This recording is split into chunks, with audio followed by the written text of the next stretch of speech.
আগুনে ঘি ঢেলে যেন নিজেদের পায়ে কুড়াল মারল যুক্তরাষ্ট্র। ইরানের কাছে স্মরণকালের সবচেয়ে বড় প্রতিরোধের মুখে পড়েছে ইসরায়েল ও যুক্তরাষ্ট্রের সম্মিলিত সামরিক শক্তি। সোম ও মঙ্গলবার যুদ্ধের তৃতীয় ও চতুর্থ দিনটি কার্যত ইরানের শক্তি ও সক্ষমতার দিন হিসেবে ইতিহাসে চিহ্নিত হয়ে থাকবে। ইরানি মিসাইল হামলার তীব্রতা এমন পর্যায়ে পৌঁছায় যে আমিরাত থেকে সারি সারি বিমান ও হেলিকপ্টারে করে মার্কিন সেনাদের পালিয়ে যেতে দেখা যায়। যে শক্তিকে এতদিন অপ্রতিরোধ্য বলে প্রচার করা হতো, তাদের সেই অহংকার যেন মুহূর্তেই ভেঙে চুরমার হয়ে গেল। মঙ্গলবার দিনের শুরুতে তেহরানে বিমান হামলা চালিয়ে ইসরায়েল ও যুক্তরাষ্ট্র আগ্রাসনের সূচনা করে। পশ্চিম ইরানের সানাজ বাচুরিয়ে শহর, আহবাস এবং দক্ষিণের বন্দর আব্বাসে হামলা চালানো হয়। কিন্তু তারা হয়তো কল্পনাও করেনি এর জবাব কতটা কঠোর ও সুসংগঠিত হতে পারে। ইরানের পাল্টা আঘাত ছিল হিসেবে লক্ষ্যভেদী এবং বিধ্বংসী। ইসরায়েলের বিভিন্ন এলাকা লক্ষ্য করে ঝাঁকে ঝাঁকে ক্ষেপণাস্ত্র ছুটছে ইরান। ক্ষেপণাস্ত্র হামলার পর ইসরায়েলে জরুরি সতর্কতা জারি করা হয়েছে। ইসরায়েলি আকাশ প্রতিরক্ষা ব্যবস্থা ভেদ করে ইরানি মিসাইলগুলো নির্দিষ্ট লক্ষ্যে আঘাত হানে। দখলদার শক্তির ভূখণ্ডে মিসাইল পড়ার সঙ্গে সঙ্গে আতঙ্ক ছড়িয়ে পড়ে।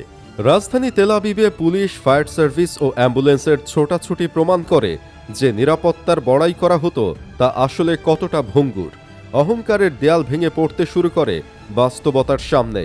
তৃতীয় দিনের অন্যতম আলোচিত ঘটনা ছিল ইরানি মিসাইলে মার্কিন ফাইটার জেট বিধ্বস্ত হওয়া। কুয়েতের আকাশে 3টি মার্কিন এফ ফাইটার জেট ভূপাতিত হওয়ার খবর ছড়িয়ে পড়ে। একই সঙ্গে কুয়েতে অবস্থিত মার্কিন দূতাবাসেও বড় হামলা হয়, যার ভয়াবহতায় তা বন্ধ করে দিতে বাধ্য হয় কর্তৃপক্ষ। শাহেদ 136 ড্রোনের নির্ভুল আঘাত প্রমাণিত হয় কম খরচের প্রযুক্তিও কিভাবে আধুনিক সামরিক শক্তিকে চ্যালেঞ্জ জানাতে পারে।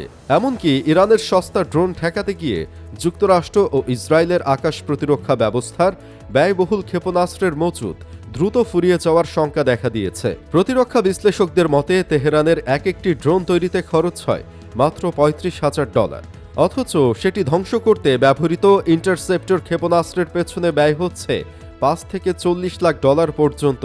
মূলত এই বিশাল ব্যয় বৈষম্যই এখন পশ্চিমা সামরিক পরিকল্পনাকারীদের প্রধান উদ্বেগের কারণ হয়ে দাঁড়িয়েছে। এদিকে বাহরাইনে অবস্থিত মার্কিন 5ম নৌবহরও রেহাই পায়নি। একের পর এক মিসাইল হামলায় তাদের স্থাপনা ক্ষতিগ্রস্ত হয়। রসদ সরবরাহের সঙ্গে সংশ্লিষ্ট স্থাপনাগুলো লক্ষ্যবস্তুতে পরিণত হয়। মানামায় সদর দপ্তরের স্যাটেলাইট টার্মিনাল ধ্বংস হওয়ার খবর যুদ্ধের মোড় ঘুরিয়ে দেয়। দীর্ঘদিন ধরে মধ্যপ্রাচ্যে প্রভাব বিস্তারের যে কৌশল চালু ছিল তা যেন ভেঙে পড়তে শুরু করে। মার্কিন মিত্র সৌদি আরবও ইরানের পাল্টা আঘাতের বাইরে থাকেনি। রিয়াদের বিলাসবহুল স্থাপনা এবং গুরুত্বপূর্ণ তেল স্থাপনাগুলো হামলার শিকার হয়। রাজতানুরা রিফাইনারির কার্যক্রম বন্ধ হয়ে যাওয়া বিশ্ব জ্বালানি বাজারে আলোড়ন তোলে। এতে স্পষ্ট হয়ে যায় যে অর্থনৈতিক শক্তিকে ভিত্তি করে প্রভাব বিস্তার করা হয় তাও নিরাপদ নয়। আরব আমিরাতের বিমানবন্দর, সামরিক ঘাঁটি ও আর্থিক কেন্দ্রগুলোতেও আতঙ্ক ছড়িয়ে পড়ে। ইরানের আক্রমণের মুখে অত্যাধুনিক চিনুক, বেল ও অ্যাপাচি হেলিকপ্টার ব্যবহার করে মার্কিন সেনাদের সরিয়ে নিতে দেখা যায়। কোথায় তারা গন্তব্যে গেছে তাৎক্ষণিকভাবে জানা না গেলেও একটি বিষয় পরিষ্কার, প্রতিরোধের সামনে তাদের আত্মবিশ্বাস টালমাটাল। হরমুজ প্রণালী দিয়ে জাহাজ চলাচল বন্ধ রেখে ইরান কৌশলগত অবস্থান স্পষ্ট করে দেয়। নিষেধাজ্ঞা অমান্যকারী তেল ট্যাঙ্কারগুলোর বিরুদ্ধে পদক্ষেপ নেওয়া হয়।